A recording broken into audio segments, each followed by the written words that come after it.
Malcolm, Mike, congrats. thank on you. The grand reopening. How do you feel? I'm absolutely ecstatic.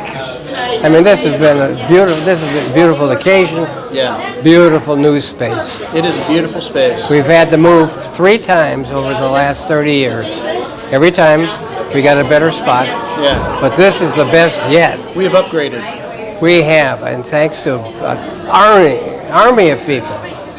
I've known you a long time, and I've never gotten to ask what was the first piece of art that started the Cartoon Art Museum. If there was a single piece, or maybe it was a collection, but what kind of kicked it off? If you had to say this was the very first piece. No, there was no one single piece. There was a fellow collectors.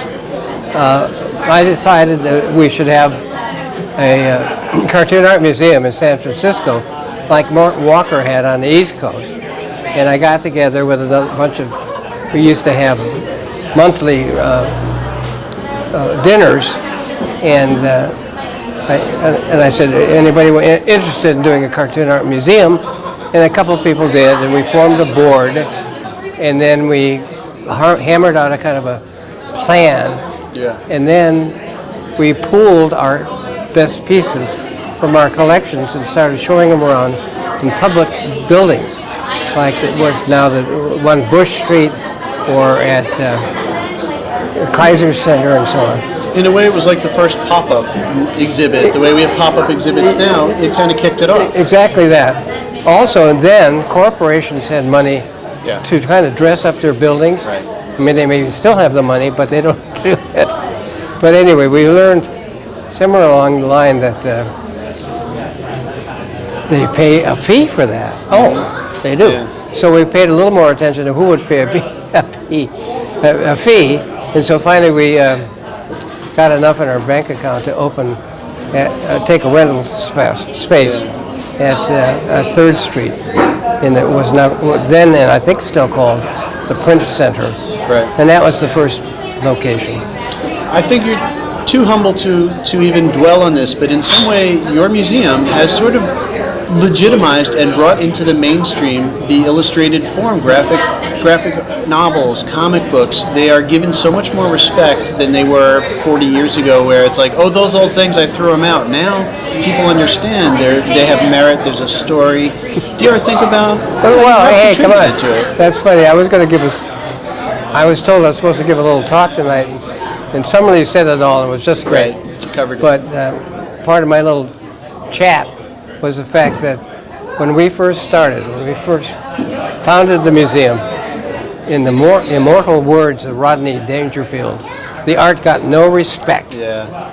And then 33 years later, there's not a major art museum in the United States that doesn't have some comic art in its collection. Mm-hmm. And we have weathered the storm, and we are, of course, the longest standing cartoon art museum in the United States. And I had the good fortune of seeing Mort Walker's museum as a kid. I grew up not terribly far away, and I'd been there many. It was like my go-to place. Like, can we go to the museum? Can we go to the... Which one? Mort Walker's Cartoon Museum on Comley Avenue in Rye. In Rye? Oh, you went to the first one? Yeah, it was like a castle. Castle, yes. It yes. only looked like a castle. It was a castle filled with amazing art. Yeah, and it overlooked the machinery that the guy... Yeah. Anyway, we built the castle. And then it went away. And then when I moved here in '96, and there was this, it had the, and we've had the Edward Gorey exhibit several times, Gorey at Bay. We've had that exhibit. It's a go-to because people love Edward Gorey, and that's one of your favorite guys. You're a Gorey. Well, it was Gorey guy. one of our former directors, unfortunately passed away too early, who says, yes, I want all Gorey all the time, but we don't do that. But that's where I got the idea for the museum. Yeah. I was a founding member of Mort's Museum, and I was just happy to know about it because I was collecting, and then I actually met him at a convention, and I said, I'm thinking of starting a cartoon art museum in the West Coast, and he said, good luck. And his house is now a museum. Yes. It's up in Massachusetts or Connecticut. It's somewhere. Connecticut, yeah. Yeah.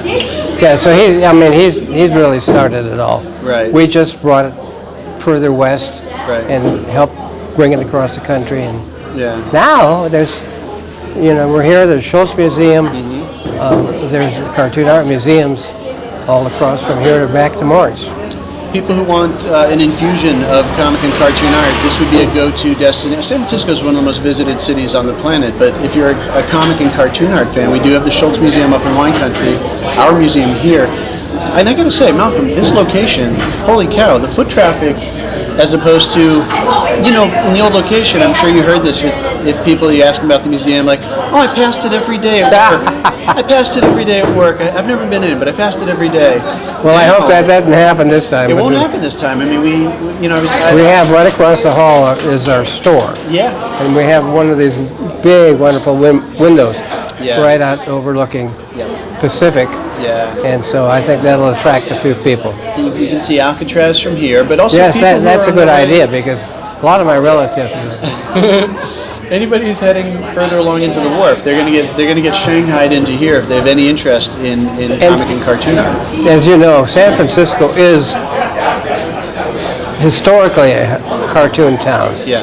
I mean, way back when with Mutt and Jeff got started here, and Bill Griffith was here. And Gary much Larson, later. right? Yeah. It's a rich history of this stuff. And okay.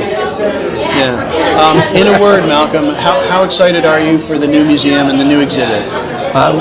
Very excited. That's all I can say. I guess you can't really say it in just one No, word. I try not to. All right. Thanks for your time. So, thank you, Mike.